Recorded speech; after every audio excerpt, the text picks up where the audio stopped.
Support for this episode is brought to you by BetterHelp. Let's talk financial stress. Financial stress affects far more than our bank accounts. It can take a serious toll on mental health and relationships.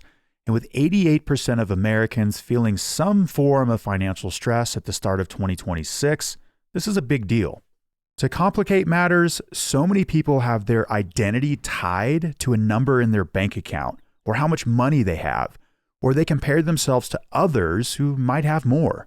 None of this is good for our mental health or our nervous system.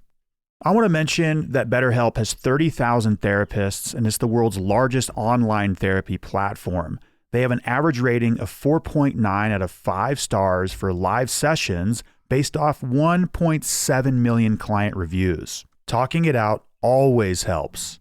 When life feels overwhelming, therapy can help. Sign up and get 10% off at betterhelp.com/elevator. That's BetterHelp, HELP.com/elevator. Recovery Elevator episode 584. As things change, you might need to change along with it and do something different. Keep adding, keep subtracting. Don't worry about the fact that maybe something isn't working for you. Do something else.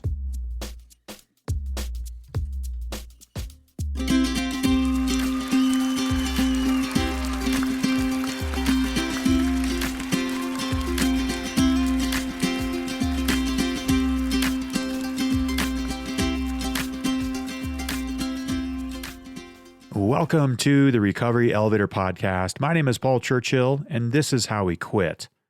On today's episode, we have Chris. He's 55 years old, from Madison, Wisconsin, and he took his last drink of alcohol on April 8th, 2015. Great job, Chris. Okay, let's get into it. A few weeks ago, I was asked to give the opening talk for a gala, which was a fundraiser for YAA, or Yellowstone Alliance Adventure. This is the venue where we hold our yearly annual retreat in Bozeman, Montana, and this year it takes place August 12th to the 16th. They asked me to speak because I'm a local community member who has experience at this location, at the facility. I said, "Hello everyone, my name is Paul. Each year, and this year will be our 8th year, I bring a group of 50 to 90 people to the camp for an alcohol-free retreat." I then said, "Now, this isn't like a we're better than you retreat because we make healthier life decisions, we don't drink the poison, but I bring 50 to 90 people to camp who have crashed and burned with alcohol, people who have hit rock bottom with alcohol, people who have an alcohol use disorder, recovering alcoholics." Now, right after I said the last word, recovering alcoholics, it was like time stopped. I looked out at the over 250 people in attendance, and an inner conversation was taking place. Now, when I wrote the talk and rehearsed it, I didn't think to add that I was also sober, or in recovery, or a recovering alcoholic. So I looked out at the crowd again, and by this time, a couple seconds had passed, and then I said it. I said, "And I'm one of them." Now, I didn't have to tell the crowd in a microphone that I'm a recovering alcoholic. But when it came out, I knew it was the right thing to say because it felt so good to be up there in front of a crowd as my authentic self, with nothing to hide, who I am, imperfections and all.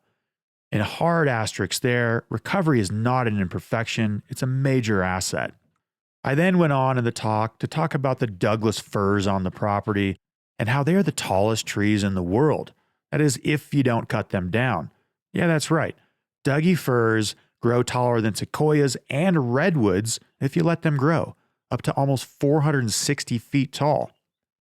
So after the talk, when I returned to my table, my seat wasn't moved into the hallway. I wasn't shamed out of the ballroom. In fact, the opposite happened. So many people came up to me and commented on my talk. Many mentioned people in their lives who are sober or who are seeking sobriety, because everybody has a family member that's been affected by this. I think the reason why the talk was appreciated is because people are craving authenticity in a pretty fake and shallow world. And same thing for me. I want to go places where I can be myself, who I am, the good, the bad, the whatever, just be myself. So I share this story with you because I wasn't planning on announcing to 250 people, and most of them there had no idea who I was, that I struggle with alcohol, and that's a past tense, that I'm a recovering alcoholic. And again, verbiage, you can call it whatever you want to call it. But the instant I said it, I was rewarded with feel-good chemicals. It just felt so good to be me, not hiding behind anything, just showing up as myself. So I want to ask you guys, listeners, where can you show up as yourself in your life? What curtains, walls, or barriers are you hiding behind where you think people don't want to see you? I'll tell you right now, you will be rewarded if you show up as your authentic self, of who you are in this moment. It's not easy to do. And like I said, during the talk, it was as if time stopped. And I had this like, oh shit, am I really going to do this? I did not even think about this. But when it came out, it was like, boom, this is me. I am here and I am whole. Before we hear from Chris, let's hear from Cafe RE. I was introduced to the Recovery Elevator podcast in June of 2025. Starting from the very beginning, I was able to see my own issues clearly.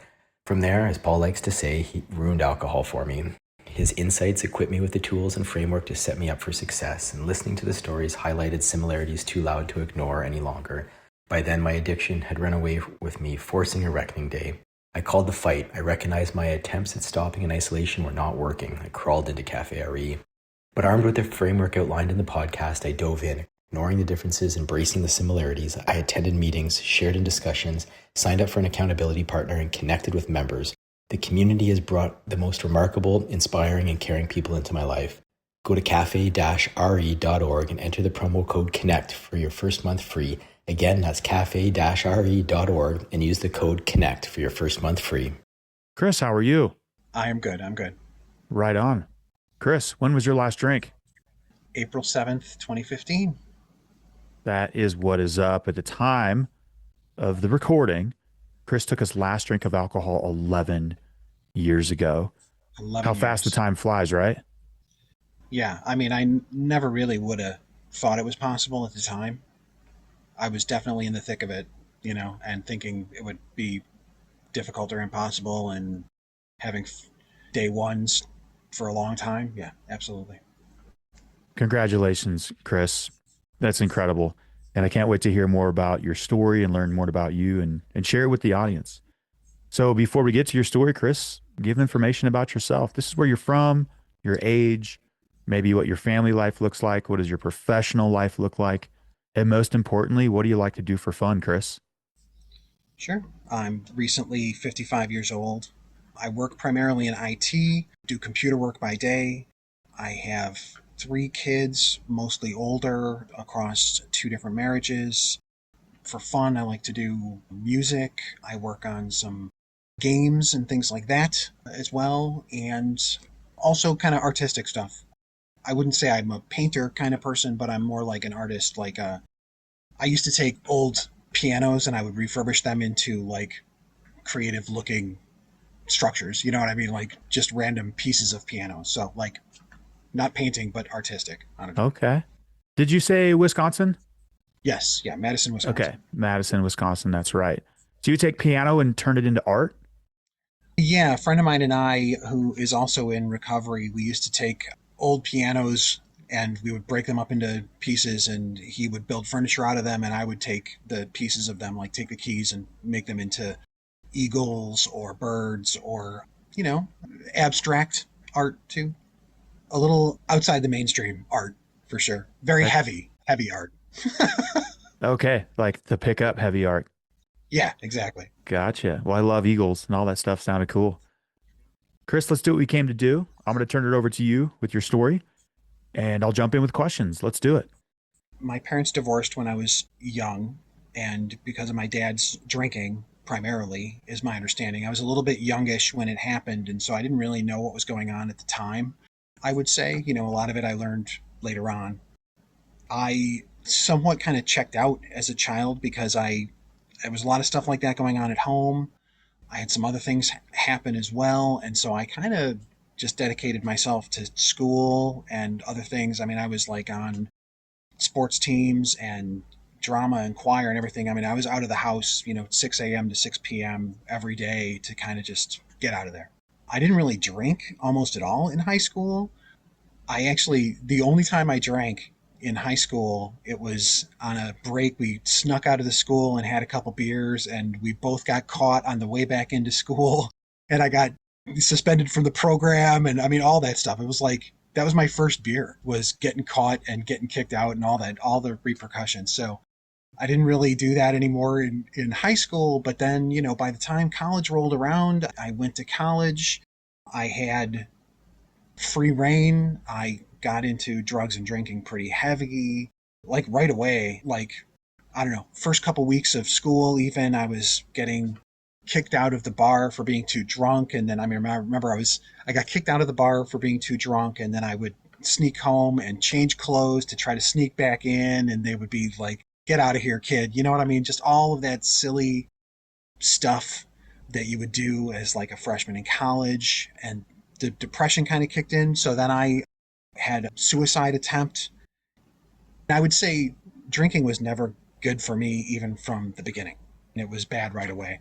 Chris, did you recognize when you first started drinking alcohol or first started exploring it that it solved something that you didn't know was there? I think you said your family environment was rough. You were gone from 6 a.m. to 6 p.m., mostly because you just didn't want to be there. When you Yeah. first started drinking, or for some people, it's the first drink, it's like, oh, that went away. I would say kind of not really. I didn't feel like it was solving a problem, and I recognized right away that it was not solving any of my problems, and yet I was still kind of entranced by it. I really got into the idolization of musicians that died at 27 and all of that stuff. And I was immediately trying to hang around with people that drank a ton, and it made my behavior like seem normal. And so I just got deeper and deeper into it. I was probably doing, 50% more than everybody I was hanging around with anyway. Like, I just tried to find the company that would allow me to behave that way. So I don't think I recognized it as being that kind of problem, though, even for a couple of years. I mean, even though, like I said, I had serious problems right away, I didn't really recognize that until, I don't know, 15 years later, probably. I was saying, wow, look at this history. This is not good. This is not a good trend. You don't see it when you're in it. Chris, did you link alcohol to the attempt to take your life? Not at the time, but I definitely do now, because as it progressed, I really associate depression with the drinking. And it definitely is a depressant. It's definitely not helpful. It's funny, I think you've said a couple times on our meetings, like that we think that what is helping is hurting.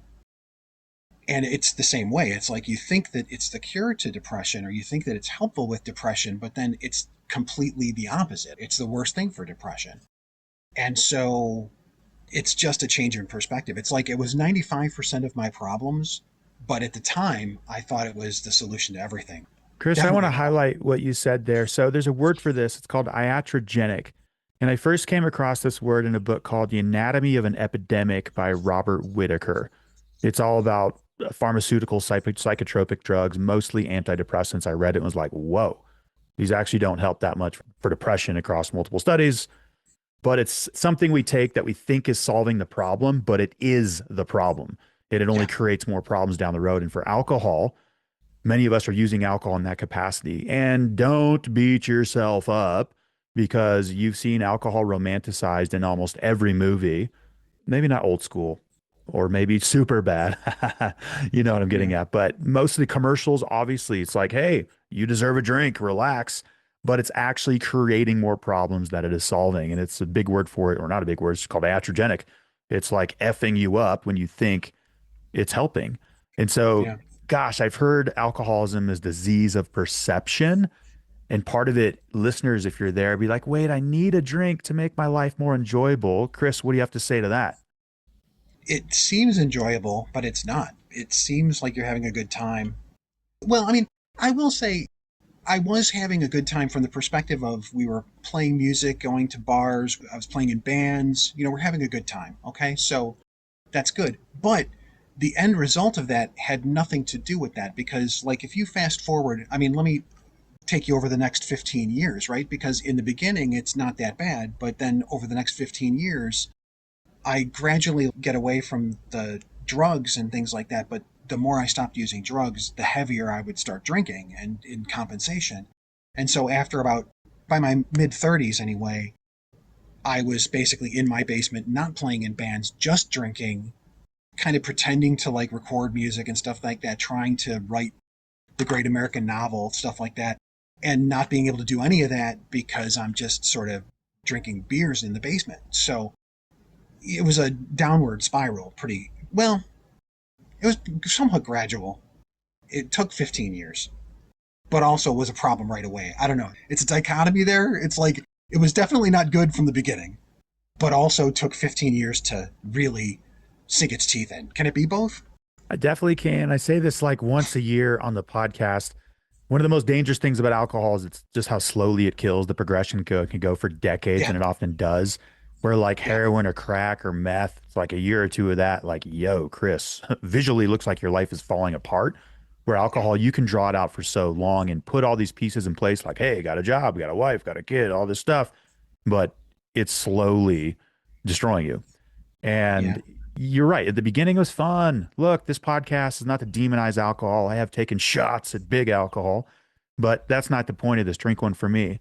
But if you're listening to this podcast, most likely you're in that iatrogenic cycle thinking, like, well, is it good for me? Is it not? Like there's something deeper inside of you saying it's not. That's why you Googled or put into a search Yeah. bar, quit drinking podcast. If you're asking that question, I mean, I think you need to consider you have a problem. If you're asking that question, it's already there usually. Was that your case, Chris, when you were like, I wonder if I have a drinking problem looking back, where you're like, yes, younger Chris, you did. Yeah, I mean, I think I didn't want to admit it certainly to myself. For a long time, I justified it again, worshiping musicians that died. I mean, we would joke about not living until 50. We would be like, oh, it's a 50-50 chance we'll make it to 50. I mean, it was like a joke. When you get in that frame of mind, it doesn't seem abnormal. But then when you get out of that, then you're like, well, that's insane. Like, how do you even think that? So it really is a change in perspective. Isn't that wild that it was almost accepted? Oh, 50-50. I'll make it to Yeah. my older years. I was at a Best Buy one time looking at records or CDs. Records have made a comeback. It was like 8 years ago. And I was like, dead, dead, dead. Yeah. Jimi Hendrix, dead. Avicii, dead. Just the list goes on of musicians and creative spirits that have left us too early. And some people are even cool with that, right? Like it sucks. What is your take Yeah. on that? And maybe there's like a Well, young musician listening. That's not something to well, go after, right? well, definitely not. I mean, I think there's two things. So thing A is it's true for kind of a lot of different kind of art or anything else. I mean, people have the same kind of there's a lot of drug abuse and alcohol and stockbrokers and all that kind of stuff. So there's these high motivation or high creative endeavors and people think that it's helpful. Almost certainly isn't. It isn't the gateway to anything. And then the second thing is that when you step away from it, and then you start to develop the actual skill of being creative or doing whatever it is that you want to do. Painters are the same way. You just develop that skill a different way. You just gain access to a different set of tools. It's not helpful in that way to do that. It's just a different skill set to learn. So, Chris, 11 years ago, you took your last drink. How long Yeah. before that were you like, oh, I need to take my last drink? Was it 11 years ago or before that? Even in grad school in my 20s, I remember I had a card game that I would play with myself about drugs that I would use or drinking that I would have, and trying to limit it to 4 times a week. And I would have the black cards, meaning, I could, I mean, preposterous. So I didn't quit until I was 43, I guess. I'm just doing the math in my head now. So I was 43. So all through my 30s, and all that stuff, I had already recognized that and that I needed to limit it or that I needed to control it or whatever, and was unable to do it that entire period. I made poor decisions, honestly. My second marriage was to a person who was an even almost bigger alcoholic than I was, and that was by design. I knew that she would never hassle me about what I was doing. Well, I mean, actually, she did ultimately, but I mean, that's what I thought at the time. So I was making bad decisions. I knew it was a problem. I didn't want to hear anybody telling me differently. When they did, I just got away from it. I left. So yeah, it was a struggle. It was a struggle. Chris, there's a powerful moment in all of our journeys. It's a huge step forward, but it feels like a tremendous defeat. And use the word unable. I was unable to control this or moderate it or you get a grasp on it in my 30s. Now, again, that's like, oh, I am completely defeated. However, what happens then is our energies, our efforts go towards not controlling it, not moderating it, because it's an uncontrollable thing. It goes towards quitting. And I love how the first step of AA is structured or written out. We admitted we were powerless. I love the we. It's not I, it's we. Any chance of healing has to involve we. Do you remember when you realized, like, ah, shit, I am unable, I can't do this? Do you remember a definitive moment? I wouldn't say a definitive moment. I think it was more gradual for me than that. When I was around 43 there, when it was getting to be serious, I had one job that I lost because I wasn't really present there. And then I did have like one DUI incident with the law that was, expensive and a challenge. And it resulted in my divorce again. So, like, the combination of those three things kind of happening at the same time obviously gave me some realization that there was some trouble that needed to be fixed. And, I had some court ordered sobriety, so I had about 6 months, and it was really white knuckling it, not happy, not feeling it at all. And then I planned that relapse after 6 months, like in advance, probably 3 months in advance. And then that period of 3 to 4 months, I can't really remember how long it was, but it was like 3 or 4 months just relapsing and getting drunk. And that period of my life, I mean, I totally remember it like wasn't working anymore at all. I was just drinking when I could. I would drink just a ton, but it wasn't really getting me drunk. I remember like just looking at myself from above almost and seeing like, this is not normal. It's not working. It's over. I could tell that it was over. I have sort of vivid memories of that period. One thing I would say for people is like, it's not necessarily bad to keep a couple really difficult memories and not get too far away from it. The other one is at 6 a.m. drinking cheap vodka, trying to get ready for work and choking it down, almost throwing up. I mean, just not good. You haven't said this in the podcast in a long time, but early on you used to say, never say, I got this. And I definitely endorse that. I think about that. I have for a long time. It's like, I'm never going to be the person who thinks that they definitely have it. You know what I mean? I think it takes work every day. The other thing I would say is I had an AA sponsor. He was sober for 17 years and then had relapsed and almost ended up dead. There's a smart recovery facilitator here in Madison who had 30 years sober and then had some unfortunate life events in his 60s and almost ended up in the hospital. I will never, I don't think, say that I think I have it for sure. I think that we are probably all some series of unfortunate life events away from considering it. And you always want to be ready for that moment of what's going to maybe happen because I don't want to be the fragile alcoholic on the verge of relapse. I want to just be ready for everything and know that I can handle it because you can. The one thing I do like to say is if you tell yourself you can't handle it and if you tell yourself that it's too much to handle, it probably will be. So you probably can do it. Yeah, Chris, let's back it up just a bit here. So 11 years ago, was there a rock bottom moment? Where there's some moments before that you're like, man, I really got to quit? Well, it was those couple of events all at the same time. Losing a job, DUI, divorce. I mean, it kind of all happened within 6 months of each other. So, but even then Okay. it wasn't a right away thing. I had some court ordered sobriety, and even then, it probably was about another 3 months after that. You mentioned drinking vodka in the morning Yeah. before getting to work, almost throwing up. And was that a regular occasion or was that just at the end? Like, how much were you At, drinking? at the end, it was a regular occasion. Yeah. I mean, I was just 100% of the time drinking, I think. I mean, I remember getting up in the middle of the night. I can't sleep. You're drinking. You know what I mean? I'm getting up in the morning. I need to go to work. I'm drinking. By the end, it was definitely all the time. And even though I would say most of the people around me wouldn't have said they noticed it that much per se. I mean, maybe I'm in a fantasy land, I might be, but nobody was really calling me out on it, and nobody was telling me I had to change. And I held my job for the most part and kept things together. So I would say I thought I was handling it real well, but when you're drinking 24 hours a day, what does that even mean? It's not good. Yeah, you mentioned that it stopped working for you. Did you reach a Yeah, moment, I think you did, where you definitely weren't drinking to feel good, not even drinking to yeah, feel normal. You're probably drinking to not feel like shit, right? uh huh.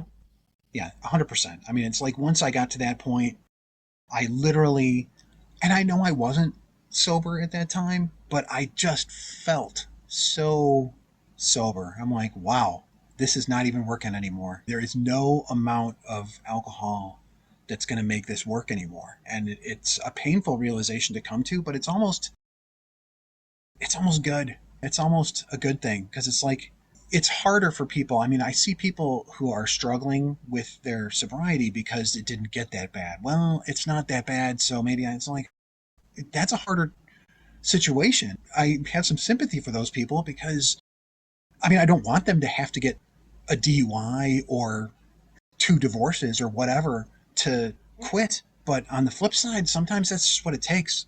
It'll get there. That's the one thing I've seen is like, I mean, if you think you don't have a problem, just wait a little bit. You know what I mean?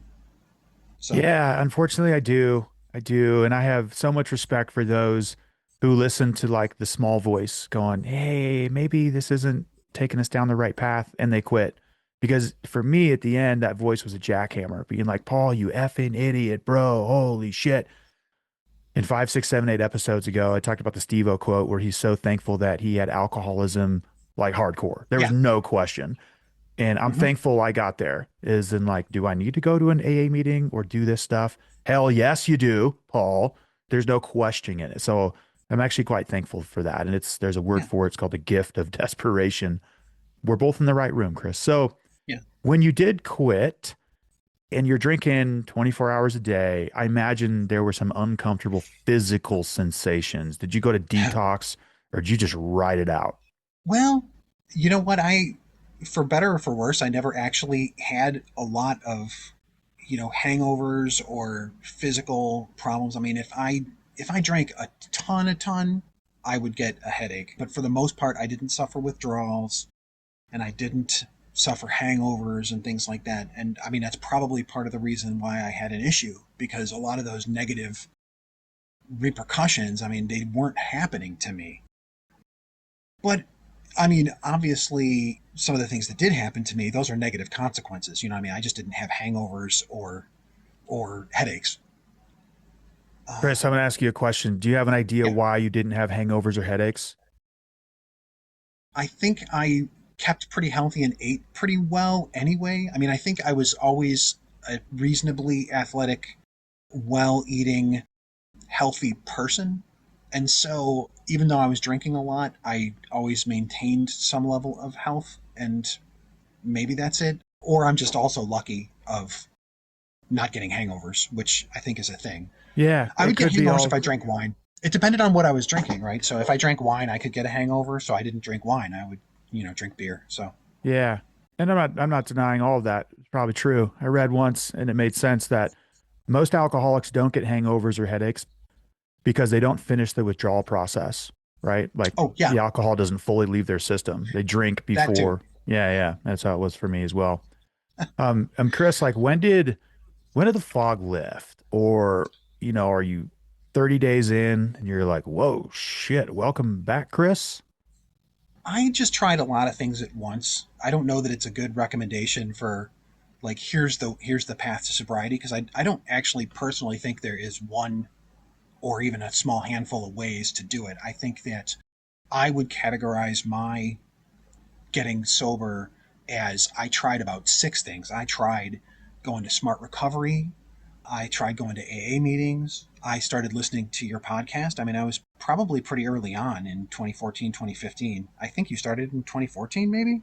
February 2015. 2015. Okay. Yeah. So, like, it would have been early on. Listening to the podcast, I was reading Quit Lit books. I then also, like, got major into exercise, and I was like, 5K 3 times a week. And I mean, just all kinds of things to try to fill that void of the drinking. And probably for even 2 or 3 years, I was doing a lot of different meetings. I was listening to podcasts all over the place. I mean, just all of it. And a lot of it, not a lot of it, some of it fell away. Like Smart Recovery stuck with me a little bit better than AA just because of the higher power stuff. Your podcast stuck with me. A couple of the other podcasts I just stopped listening to. Exercise has kind of come and gone, or what kind of exercise I can do has come and gone, but I still do some exercise. So it's like I would try a lot of different things, and some things are going to work well. Other things, they're not going to work. Go on to the next thing. I think that's okay. And it's going to change over time, too. Some people experience, actually, I mean, I'll even say this. One of the reasons that I signed up for Recovery Elevator in the songwriting course, which was a little bit over a year ago now, one of the reasons is because I could tell as I was approaching my 10-year anniversary, I could just tell that I needed something. I needed to do something. I needed to fill something and start doing something more, because just going to the couple of recovery meetings that I was doing, that was not enough. And so I think that's the skill, really, is to recognize, over time, to be able to recognize that there might be space that's being created and then do something with that space, recognizing that as things change, you might need to change along with it and do something different. Keep adding, keep subtracting. Don't worry about the fact that maybe something isn't working for you. Do something else. So I would say keep trying. Don't quit quitting, I think they say, right? Chris, could you explain the differences between AA and Smart Recovery? I know you're a big advocate for Oh, sure. Smart Recovery. Sure. I mean, AA is good. I definitely believe, whatever helps you get sober is a good thing, for sure. Smart Recovery, it specifically is like it's based on rational emotive behavioral therapy, which is sort of like you can manage your own emotions and you can imagine your own responses to things. You can't manage the things that are around you. And so bad things are going to happen to you, or unfortunate things are going to happen to you. You control your reaction to those things. And also, conversely, the same is true for drinking, which is like, again, if you tell yourself, I have to have a drink because I cannot handle this situation unless I have a drink, you're going to convince yourself that that's the truth. So I don't know how much I believe that I must say that I'm powerless over alcohol because I cannot control it and something else must release me from that. It's like, well, also, plenty of people quit. It's more common than you realize. People quit all the time, and people stay quit, and not everybody does it in the first place. And so I definitely can. I definitely can quit. So that's kind of Smart Recovery, is more like just using rational tools to kind of like guide yourself into sobriety. One of the other big ones for Smart Recovery is doing like a cost benefit analysis, which is like just analyzing the good things and the bad things. One of the things that I really go back to all the time in Smart Recovery is looking at the downsides. Again, like some of those memories that I have that I don't want to revisit, drinking vodka at 6 a.m. or something, but also like the hundreds of dollars of money spent and the time spent doing it. And even if I could just have 2 beers a day or something like that, which I probably can't, not probably, I definitely can't. What, we can or can't? Definitely can't. Okay. To have just like 2 beers a day. But I would be thinking about it all day, is all I was going to say. Is that I would be, to manage the thoughts around like when I could have those 2 per day. It's like, it's just not worth it. It's not worth it. So 0 is a much easier number to manage because I just know I'm not going to do that. And I can do that. You know what I mean? I definitely can. People do it all the time. That's what I kind of like to say. We say that in the meeting on Monday nights. We kind of say that a lot, which is like, you definitely can do it. It's possible. You definitely can not drink. Don't convince yourself you have to. Yeah, I love what you just said that zero is an easier number to manage. Yeah. A couple years before I got sober, I arrived at this miraculous conclusion like, wait a second, it's easier to not drink than to have one or Yeah. two and then shut it down. I get to three, impossible. And I'd say like I'd Much. have one beer, 50%. I could shut it down. Two beers, 20%, three beers, 5%. You get the point, game on. And so I'd be like, yeah, I think it's just easier. And there's a lot of other issues I hadn't addressed yet, but I really like you said there. And listeners, Chris just dropped a big value bomb. It's guys, zero was an easier number to manage, meaning that my overall life was easier if I just didn't drink. I want to cover the powerless thing, and it's different verbiage for everybody how you get there. I Yeah. read kind of a knock on the AA thing once about like, we admitted we were powerless over alcohol, where that's not true. If you were powerless over alcohol, you'd be drinking, your eyelids open, boom, you're drinking. You actually, most alcoholics do have a lot of fences around their drinking still, right? The drinking will be the last to go. They're not drinking at work or before work. And this is all yet stuff, right? Exactly. Yet. So I hear that argument, but for me, in the long run, I was 100% powerless. And that again is kind of back to the Steve-O quote is like, I'm so thankful that I proved to myself with so much effing field research that God, I cannot control this thing. I'm totally powerless over it in the long run. I've got power over a couple days, maybe a week, and that's willpower. That was a finite resource that became more exhaustible in a quicker fashion over the time frame. But I like that. Okay, and I heard a higher power thing. Is it not a part of your recovery? And totally fine. We don't Not, hear it in no, every not really. interview. Not really. Again, I don't have a lot of prejudice involved. I think that what gets people sober is a good thing. And so a lot of people do both. A lot of people do one or the other. Some people have very strong opinions. I kind of don't. I went through a period, this might be a silly analogy, but I went through a period when I tried to eat all the foods that I didn't want to eat as a kid. Like I just want to learn how to, or music was the same way. Like, why is it that people like this kind of music or that kind of music? And I would just listen to the music that I quote unquote didn't like or eat the foods that I didn't like. It's like, it's okay. I think there's different paths to get there, and that's fine. And everybody doesn't even need to eat tomatoes, so it's okay. I like the tomato analogy. That's right. We have a phrase here at Recovery Elevator. There's no right or wrong way to do this, but there's actually a pretty big asterisk with that is doing it alone, solo, like a solo mission of sobriety. What do you think about that, Chris? Is It's that the wrong way to well, do it? it's harder, is all I'll say. There's one or two people that have come through Smart Recovery in Madison who they don't go to meetings anymore and they're still sober and they have gone on to like live quote unquote nice sober lives and they're just doing their thing. And that's cool. And I think that's great. I think that's not as common. Okay. I think most people need to keep going to meetings and most people need to have a community that's talking about these things and remind themselves of why they've committed to do that. Because I only know of like one or two people for whom the latter is true, but I can't tell you how many people have thought that they could handle it or they got this, like you say, and they stop going to meetings or they stop having the community or whatever, and all of them show up in a year or 2 years or something like that later, or not at all, and you read about them in like the police blotter or something like that, and a really unfortunate thing. And I just say the odds are against doing it alone. Is it possible? Yeah. I mean, anything's possible, but what's likely, right?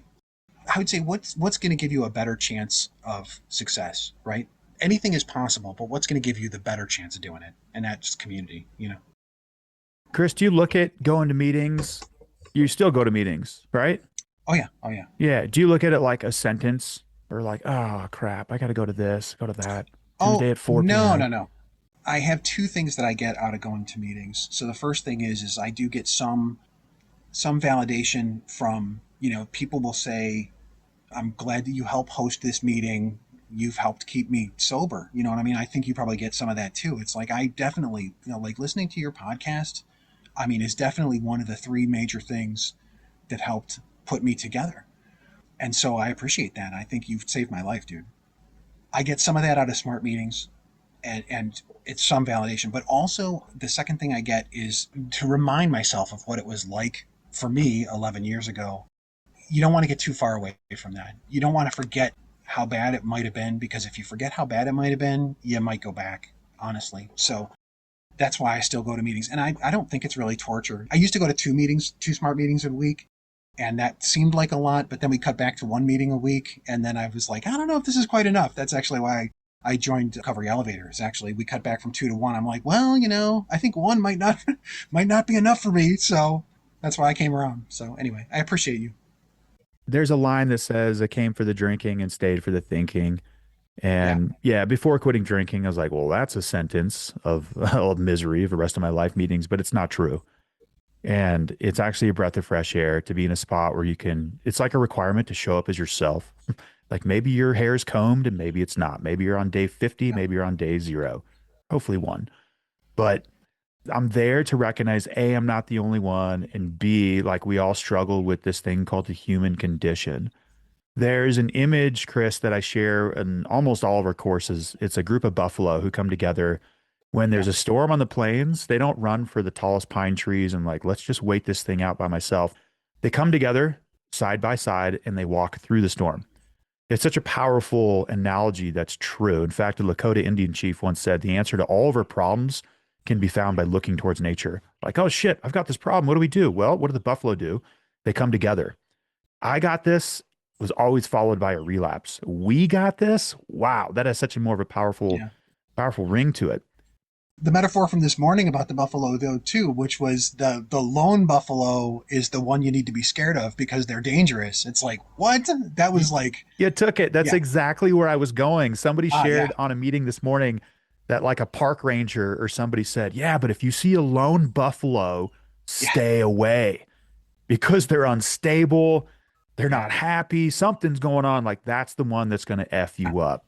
And I'm going to carry that image. I can't even, yeah, it's a good one. you know what I did after that, Chris, while hosting? So I didn't forget.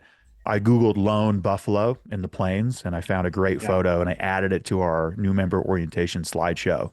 Perfect. Because you're right. Like when I was the most volatile, unpredictable, just unhappy human being, I'm alone, I'm solo, I'm living in my mind. So, Yeah. Chris, I've always appreciated your honesty where you're like, hey, life is hard. And there might be this misconception that you quit drinking and everything just smooths out. The big things do, right? Hey, when was your last DUI, Chris? Like over 11 years ago, right? Oh, yeah. Yeah. Yeah. Exactly. Yeah, yeah. Like the big issues for me, like, whoa, have not been in a physical altercation since before I quit drinking. Like, go figure. And hopefully that never changes. But life is still hard, right? How are you still doing life without alcohol? Mostly when stuff like, well, pandemic has happened as an example. And it's like, I just imagine to myself, if I was still drinking during pandemic, I probably wouldn't be here to have this conversation with you. I've had some financial and emotional family stuff going on in the last 5 years too. And through all of that stuff, I'm just like thankful that I don't use that as a crutch, because it would be so easy to just go back and just start over again. It's like, well, I'm just not going to do that. Again, 0, much easier to manage. If I even said, well, maybe 1, it's like, no, not maybe 1. Yeah, when the tough things have been happening, that's when I've been more thankful. I just lean into it. I lean into maybe a couple more meetings, or I lean into talking with some friends of mine, just keeping those lines of communication open and knowing, I think when bad things are happening, it's good to recognize that and then say, I need to talk this through, or I need to do something about it. And maybe the doing something about it is something completely different. Like I'm going to go for a run or something like that. That's fine. I need to do something about it. And that something is take that energy and do something with it. Listeners, Chris is a fantastic musician. He was part of our alcohol-free songwriting course about a year and a half ago or whatnot. Great song that you wrote. I even remember the hook, the chorus. Are you a better musician sober? Like I remember, like we're supposed to Yeah. party. We're supposed to get hammered and play guitar. Yeah. I mean, way better. Yeah. Way better. I mean, I can practice half as much and be twice as good. Definitely. Yeah. I was actually working on that song earlier because I'm rewriting that song you're talking about, I'm rewriting it on guitar so that I can just play it on like a folk guitar. So I'm kind of hoping that I might be able to bring it into the open stage or something later on. I've thought it would be fun to do like a sobriety album or something like that. I don't know if you might be interested, but I was thinking of like, what if we got 8 or 10 people to take a song each and put an album together or something like that. I thought that would be fun to do. So That's a cool idea. Yeah, we can chat later about that. One more question before we hit the rapid fire round. What are your thoughts yeah, on relapse? Earlier you shared somebody who had 17 years, somebody who had 30 yeah. years. I think those numbers were correct. Are you like, I'm 11 years, bro, I got this? What's your I thought on this? I definitely don't think I got it. I think I'm always ready for whatever changes might happen or whatever events might happen. And I don't want to make that sound like it's a scary thing or like, oh, be careful. It's like, no, it's just like, be ready for it. You can handle it. Stuff is going to happen. Be ready to go for a run or be ready to paint a painting or whatever it is you got to do to get through it. It's something different to do. Okay. Be ready for it because it's going to happen. That's life. Life is not perfection. And, do I feel perfect every day? No, I don't feel perfect every day. I feel better because I can handle it. I can do that. I definitely have taken your words to heart as far as the I got this thing. I want to say one more thing before we hit the rapid fire round, Chris. Let's talk about the journey, man. You were listening to this podcast 11 years ago or 10 years ago, Yeah. and you're on it now, right? You're on it. And listeners, we've had people who have had 7 days away from their last drink. There's not an 11-year requirement, obviously. But man, you're on it. Sharing your story, helping somebody who's like, how the hell do I quit drinking? How do I find my buffalo? How do I find my tribe? Am I hurt? I'm sick of doing this alone. 0 is the number that I want to get to. Can you talk to listeners about the journey? Like, hey, man, you want to quit today, but it might not be today. Like, it's going to happen when it's going to happen. I'm a firm believer that today is the best day to quit drinking, and it can happen today, but it can be a grind. Well, it's probably going to take some work. There are a couple people for whom, like, they quit right away and it's an immediate thing. But I think for those people, it's usually something very serious, like, a major health diagnosis that says you're going to die tomorrow if you don't quit, or a tragic traffic accident or something like that. It's horrific stuff. For most people, it's like, well, it's going to take some work to do because it's not necessarily an easy or immediate thing. And like I said, I would try a lot of different things. I think, try different recovery programs, try different kinds of quit lit, try different kinds of podcasts, try different kinds of therapy. I think therapy is a huge piece I didn't really mention before, but it's like therapy is a big thing. Having somebody to talk to for, your own mental well-being. Diet and exercise, sleep.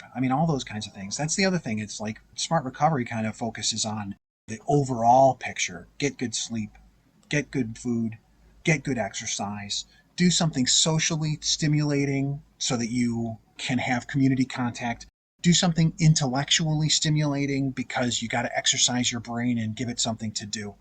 If you do those kinds of things and you do those handful of things on a daily or weekly basis, you're going to be more successful. And there's no guarantees, but it takes work. If you do that, I think you're more likely to get there. Chris, we have reached the rapid fire round. You ready for it? Yeah. All right, man. What's the one thing you've learned about yourself? I definitely can do it. If I tell myself it's impossible, it might be impossible. If I tell myself I can do it, I can do it. What's been your best sober moment? There's a group of smart recovery folks in Madison that get together for dinner like once a year or so, and it is really cool to just kind of hang out and have dinner. And we don't actually talk about sobriety stuff. We just talk about other things. What's your favorite AF drink? I like pomegranate juice with some lemon juice and sparkling water. So Ooh. Sparkling water and pomegranate juice. Delicious. Sounds great. What's the point of life, Chris? Treat people well, feed your inner creativity, be present like for your kids or the people around you. Be there. What musician did we lose to addiction too early? Or what one stands out? All of them. Jimi Hendrix for sure, Morrison, Janis Joplin, all of them. I think there's a fantasy about if you die young, then your previous work will be amplified somehow. And it's like, I don't know, I have as much respect for some of the people that went through tough times and are still doing something later after having cleaned up or things like that. There's a guy named Fish who was a big drinker in the 80s and 90s, and now he has been sober for 20 years. It's like, well, okay, you could be sober for 20 years and he's still making albums and doing interesting things. It's really, what example you follow. They're out there. Yeah. Chris, Wisconsin used to have the drunken counties in America, and now it's Gallatin County where this podcast is being broadcasted from. How do you feel, man? You took your title. Well, it happens. It happens. Again, I still go back to it's the example you choose, because yes, Wisconsin has have a reputation of being a bunch of drunk people and etc. So that's also true. But on the flip side, something like 20 or 30% of the population still doesn't drink. It depends on where you're hanging out, mostly. So if you focus your attention on the 70% of people that are drinking, Wisconsin looks like it's a bunch of drinkers. If you go and hang out at a game night or something like that where nobody's drinking, you'll realize 30% of the population is not. It's just where you focus your attention. Yeah, and a Gallup poll said 54% of the population across America don't drink, and that number's the lowest. Exactly. They've been polling for 60 years. And when I read the article that Gallatin County was the drunkest county in America, I was like, no way, that's silly. But I don't hang out in liquor stores or bars or casinos or any of those places, so I don't see it. Yeah, is my inner environment cleaned up. My external environment had to match that. So, but I just find it's crazy that the RE podcast is coming to you from the drunkest county in America. Chris, exactly. You have crushed it, man. This has flown by. Before we depart, you might need to ditch the booze if. You might need to ditch the booze if you're drinking the cheapest vodka at 6 a.m. to choke it down before going to work. Consider your path, Yeah, hell yeah, for sure. I'm glad you're here. And me too. Chris, thank you so much for joining us on the podcast. I know it's going to help a lot of people. Peace, brother. I really appreciate it. We do still have spots for our retreat in Bozeman, Montana, August 12th through the 16th. This is our flagship retreat. We've been doing it this is the 8th year. Nuts how fast time flies. This retreat is all about connection, community, and having fun. So I hope to see you there. I want to thank our production team for today's episode. We have our editor, Natasha, Robin on the show notes, and Chris putting it all together. The mix down. Wiki. Recovery elevator. You took the elevator down. You got to take the stairs back up. We can do this. I love you guys.